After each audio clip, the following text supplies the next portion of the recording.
This is B2B Tech Talk with Ingram Micro and Moxie Insights. I'm James Henderson, Editorial Director at Moxie Insights.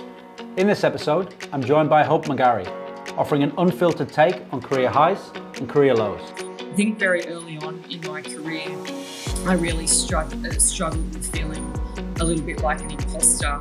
Ultimately, no one can care more about your career than you.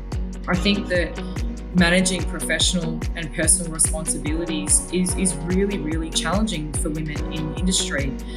This industry runs very, very quickly, particularly being in distribution. It's exceptionally fast paced. I think balance is a myth. I shudder and I cringe when people talk about it. Hope tackles never discussed industry issues, both as a mother and as a leader, whether that's imposter syndrome, gender bias, or the myth of balance. Enjoy this episode.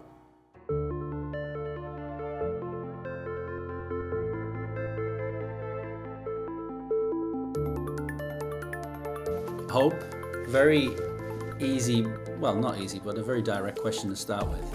What is your biggest fear in business? It is a bit of a tough question, James. I really had to think about this one a lot. I think my biggest fear is having been in the industry for a while, and I really grew up in the industry.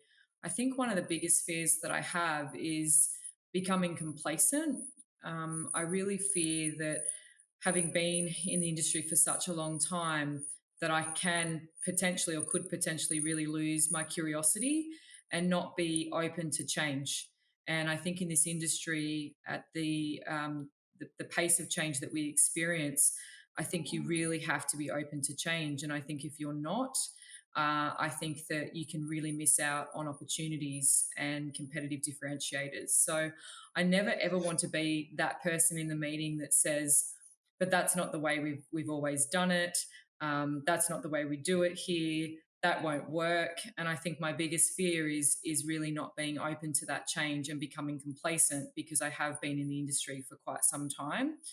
And I think that no matter how much experience that you have, I think staying curious and really being open to change, but also not just being open to change, being a driver of change is what keeps us relevant to our customers, our peers, and also our teams. So one of the things I really try to challenge myself to do is not get too caught up in the day-to-day, to really push myself outside of kind of what is comfortable. This is a really good example of that. I'm not comfortable doing this podcast today. And to really keep, challenging myself to look beyond the now. And so I think for me, my biggest fear is leaning and resting on my experience and not being open to the change. So I think that would be my biggest fear. And Hope, I imagine there's a balancing act there, because you're right, but also at the same time, and we'll get into your career, you've been very successful in what you've done and you've got the experience. Again, we can go through that, but so how do you get that balance? Because sometimes your experience and what you've done in the past actually is successful, and there's a lot of IP that you actually have. So do you have to get that balance between being curious, open to change, but also trusting your instincts and actually saying, well, actually, I have experience in this and this is what I bring to the table?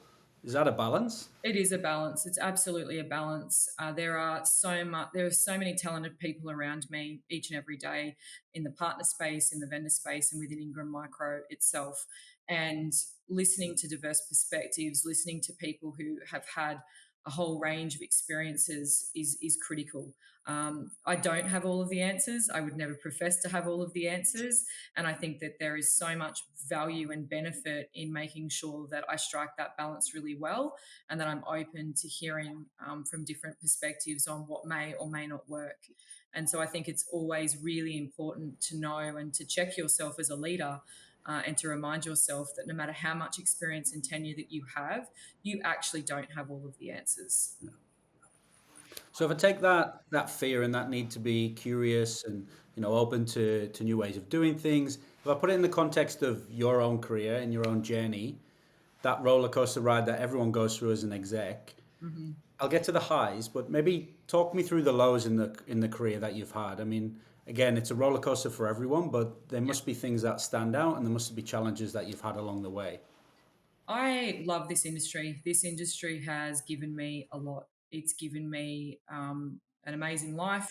I'm really fortunate to be able to have seen many parts of the world, to meet so many amazing people, and to really form lifelong friendships. I've been to weddings, I've seen births of babies, and have had friendships that have spanned 20 years in this industry. So I would start off by saying that I think the thing I feel most about this industry is just a sense of gratitude for what it's given me and how it's shaped me into the person that I am today, and also for the friendships and the relationships that I've been able to forge.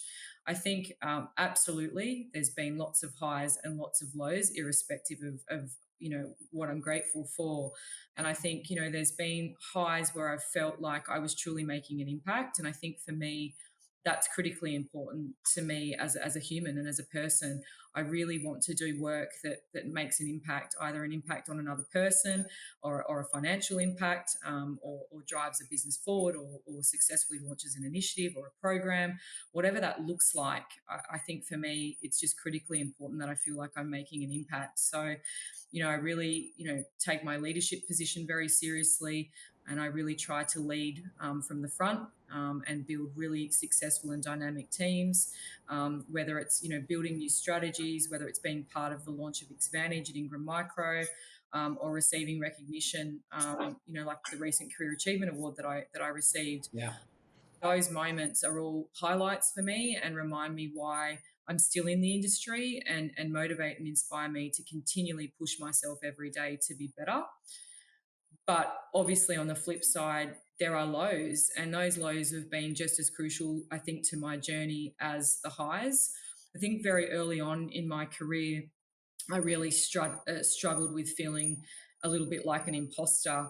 I really had to come and forge my career on my own. I didn't grow up in Sydney. I didn't attend a private school in Sydney. I didn't have connections and relationships. And I really knew nothing about the IT industry. And I think I really had to overcome some of that imposter syndrome that I felt, and use some of that fear and some of that sense of not being good enough as fuel. There were many times where I felt like I was overlooked. There were times where I didn't feel as though people were seeing my potential, irrespective of the fact that I was putting in effort and delivering really, really strong results. And I had to learn that sometimes the work doesn't speak for itself, and that you have to advocate for yourself, and you have to really be purposeful about your career and what you want, and you have to find people that will advocate and support you when you're not in the room, when opportunities come about. And so I think, as a woman in a sales leadership role, I've really had to grapple with the reality that sometimes, despite your achievements, you still have to continually prove your worth. And that pressure can be really, really tough. And there are moments where it feels like a really heavy weight to carry. And I also feel sometimes I have to run as fast as I can, or faster than others, to continually show that I'm worthy of the roles that I've got, or the role that I'm in, because I'm not in a stereotypical role in the industry. There aren't a lot of other women in the industry today that are leading a large sales organization, and are responsible for the scope and scale of what I'm responsible for. So I think, that's been something I've had to navigate and work through as I've matured and grown in my career. And Hope, a couple of things to unpack there, and I'll get into the women in tech dimension as well, which I know you're very passionate about, and obviously a very important subject. But you raised a really good point there around your own background, just outside of Sydney, not privately educated. I mean, actually, nowadays that is seen as an advantage if you're coming into the industry now in a way, because you're thinking differently. But I imagine 20 years ago that wasn't the case. Did Yeah. you always have to grapple with yourself, or talk yourself into things? How did you manage that imposter syndrome, as you put it? I think for me, I was really fortunate in that I found some really great mentors and people that really believed in me when I probably didn't believe in myself. And I think for me, that has been such a critical part of my career. I was very fortunate back in my time at Compaq. I was put on a early career hire women's mentorship program, which, when you think back as to how long ago that was, that was quite cutting edge, to be able to be put on a program such as that. They exist, they're far more prevalent today than they were 20 years ago, 18 years ago. So I was really fortunate to be in forward thinking organizations that really championed women and really identified talent irrespective of your background or where you had come from. They really did see talent, and they were able to identify that and put the right structure around that to support you to be successful. So I think I've been really fortunate in that I've had people that really did believe in me and see things in me that at times I probably didn't see myself. And that's been a source of, over the years, a source of comfort, a source of confidence.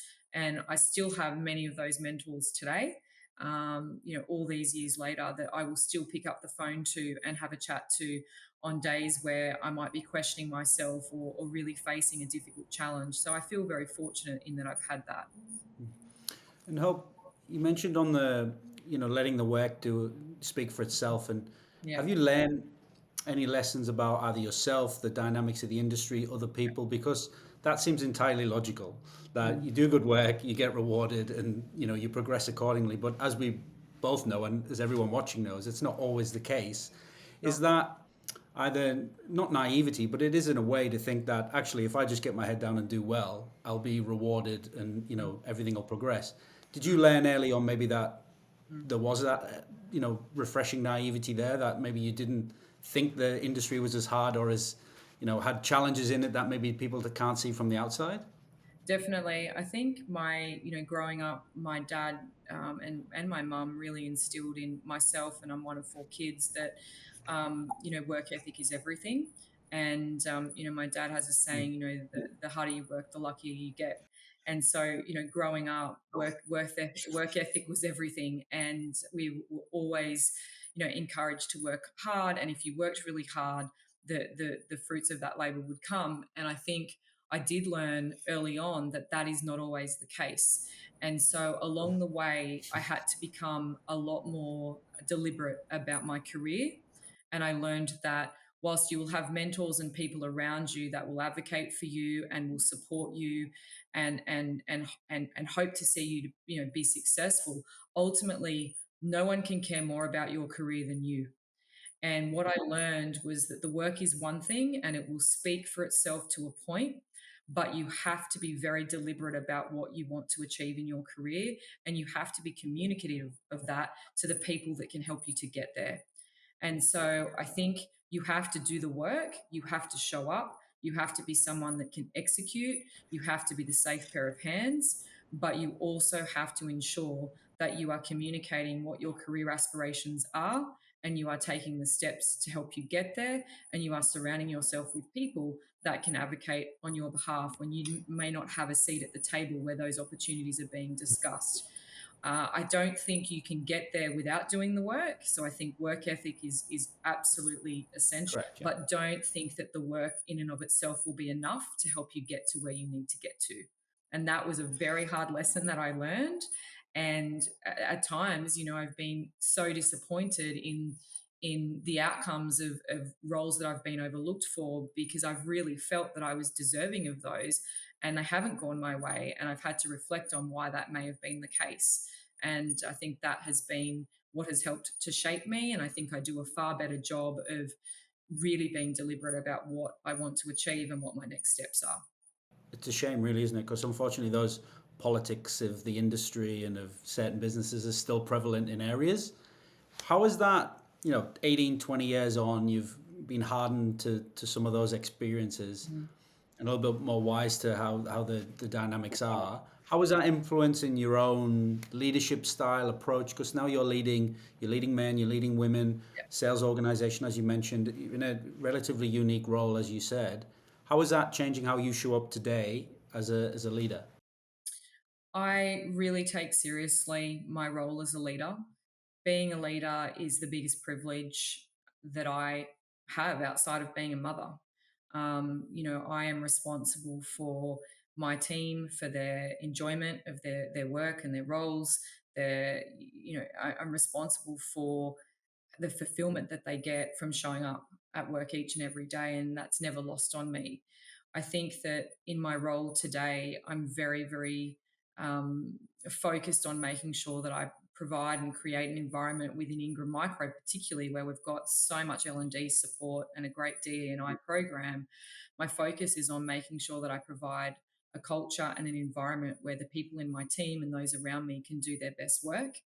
And I advocate for them at every opportunity, be it internally or externally, to help them to achieve their goals. Some people want the next step. Some people want to be, the CCE or the VP, or want to move into a role overseas. And other people just want to be recognized for the good work they do in their current role, and they're not looking for the next step. So I think understanding where my people are at and really meeting them where they're at, but being a conduit to help them be successful in their current roles or to help them find the next step for them is something that I really take seriously. And I really invest a lot of time in making sure that our TAP reviews, where we review talent, our individual development plans are in place, and leaning into a lot of the L&D and DE&I programs we have at Ingram to ensure that the teams can be successful. So I think I'm just very aware that the work doesn't always speak for itself. And as a leader, it's my role to elevate my team and to showcase what they deliver.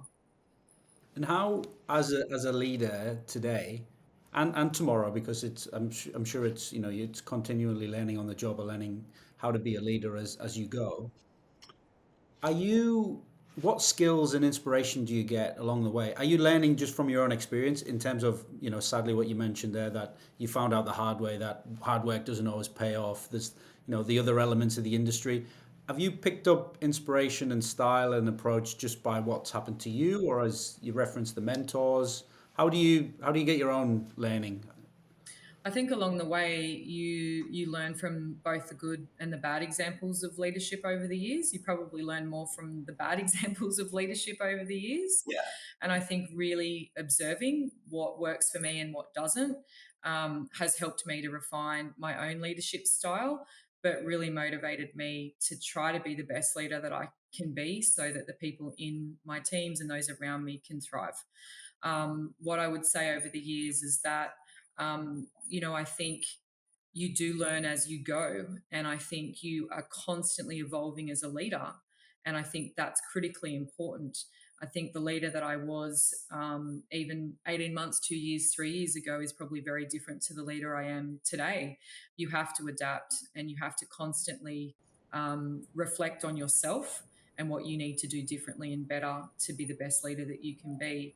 But I think you definitely learn just as much from the bad examples than you do the good. And I think you have to be authentic as well.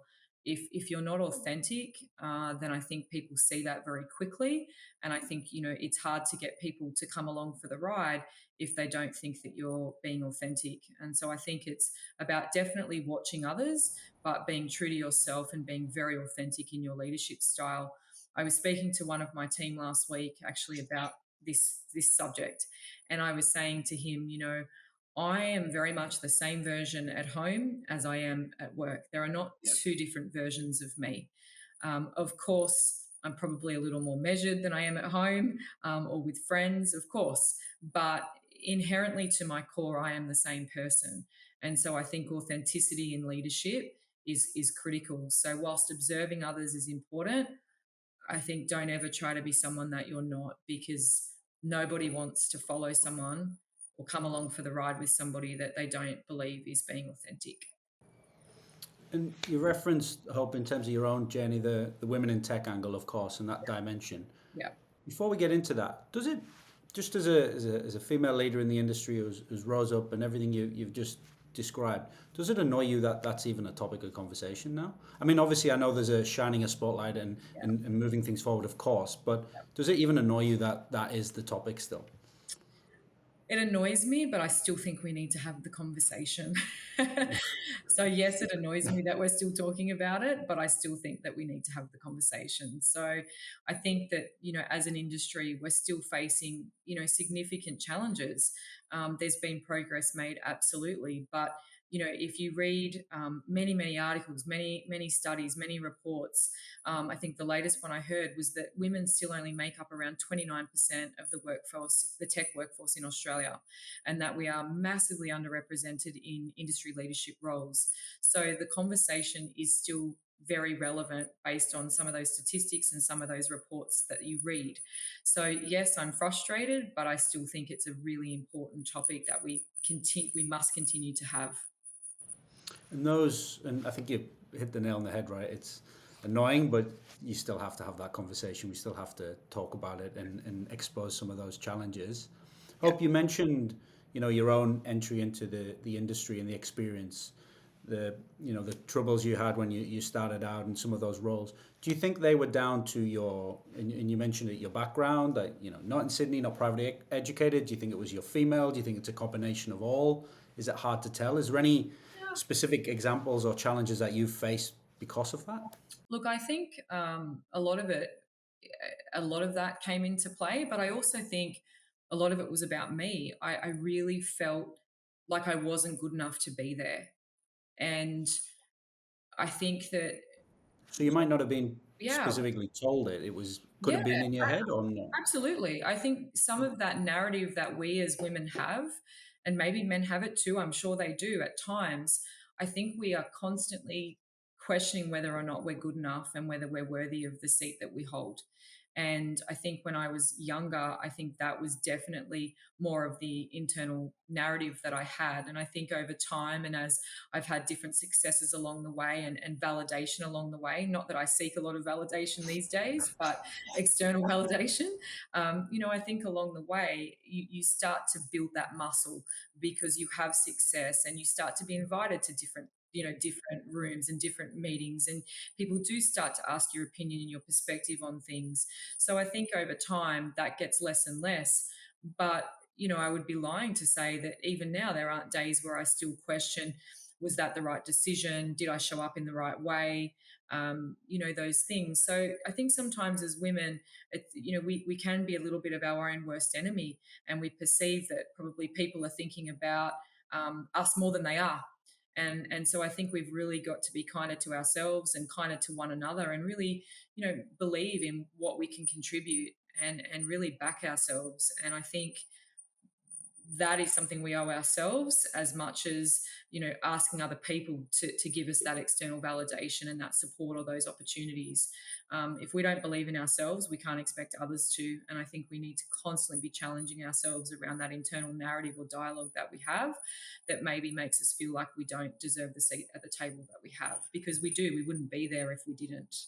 And Hope, that my response to that is kind of the equivalent of asking how you solve world peace, because it's quite a big question and there's a lot of ways to slice and dice it. I don't think we'll be able to do it in this entire podcast, but based on that, what are some of the areas and changes, constructive changes, that can be made to better support women in tech? Is it, to your point there, is it in your head in some areas? Is it the industry factors as well? What can men do? I mean, there's so many ways you could attack this. Is there Yep. anything that stands out in terms of moving this along? Absolutely. I think we have to work on ourselves, as I said, and I think we have to be bold and brave and confident in our abilities to know that we have valuable perspective and insight, and we deserve to hold the roles that we're in. And I think we have to support other women and champion other women. And I think as an industry, there's a couple of areas where I think there's still work to be done. I still think that there are gender biases. I think a lot of them can be unconscious biases. And I think that there are stereotypes that we encounter as women in the industry. And I think that we feel like potentially we need to be really technical. We need to have technical expertise to succeed, and that's an assumption that we make. That's not factual. I am not technical. I don't profess to be technical. I have amazing technical talent and people around me that I draw upon. And I think we feel at times if we're not technical, we can't succeed.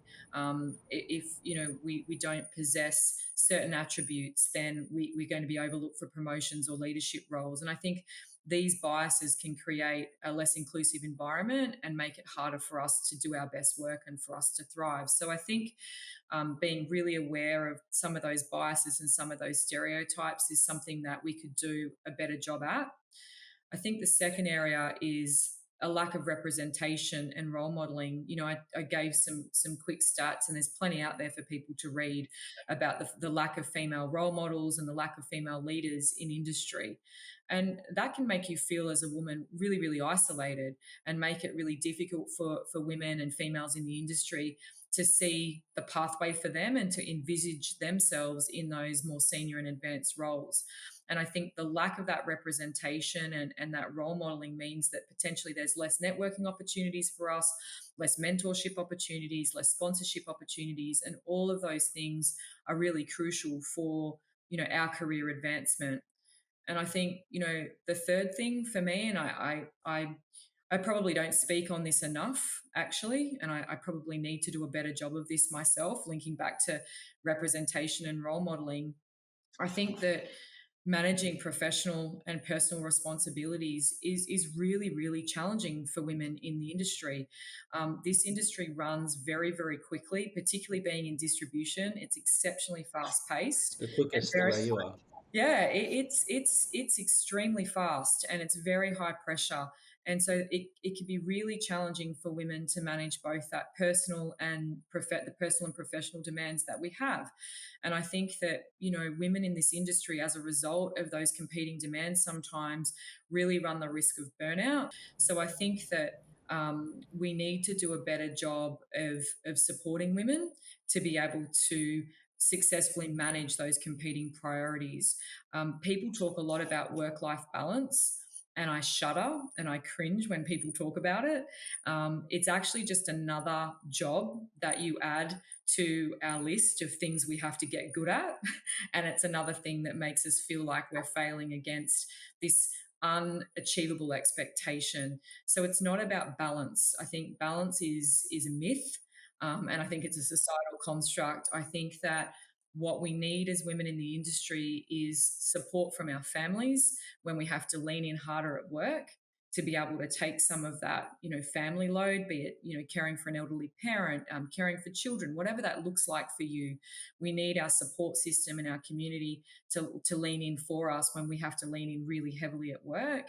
And I think there are times where we have to lean in very, very hard at work. There could be a project, a deadline, end of quarter, end of year, and we have to lean in really, really hard at work in order to get to the outcome. And then likewise, when we've got family challenges, we need our organisations to provide that flexibility for us so that we can lean in at home when we need to. And so I think we need that flex both at home and at work and in our environments to be able to successfully balance those competing priorities without burning out. And Hope, as a mother, as a leader, how was that? How is that for you? It's challenging. I have three children.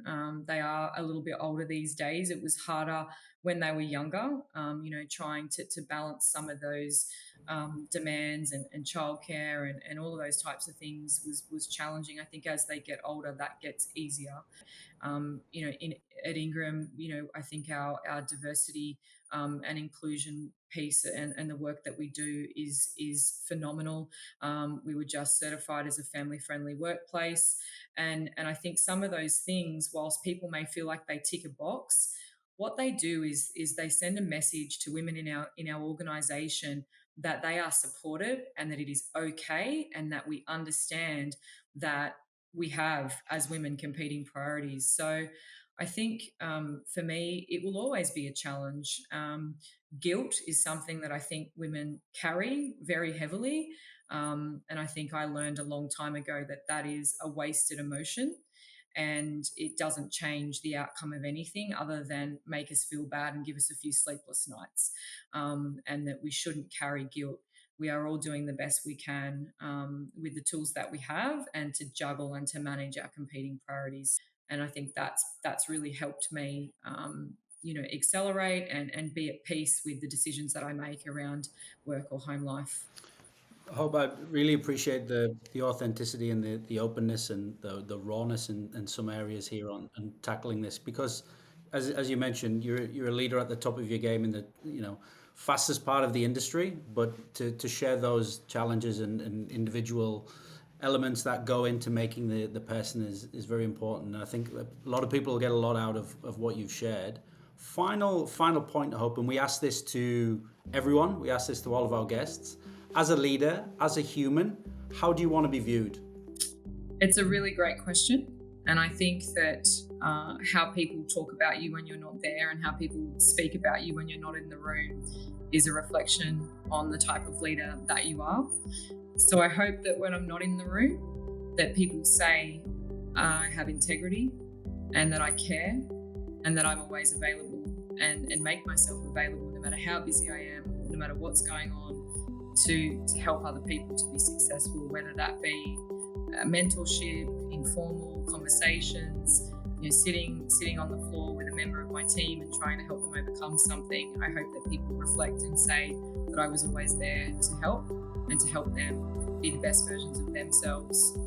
But I think it's critically important that how you're spoken about when you're not there is a reflection of your leadership. And I just hope that people say I had integrity and that I was always willing to lend a hand and help people to be the best versions of themselves and to be successful in whatever it is they're looking to pursue. Hope, thank you very much. If you enjoyed this episode, feel free to leave a review. And to check out more episodes, visit the website. Thank you for tuning in to B2B Tech Talk.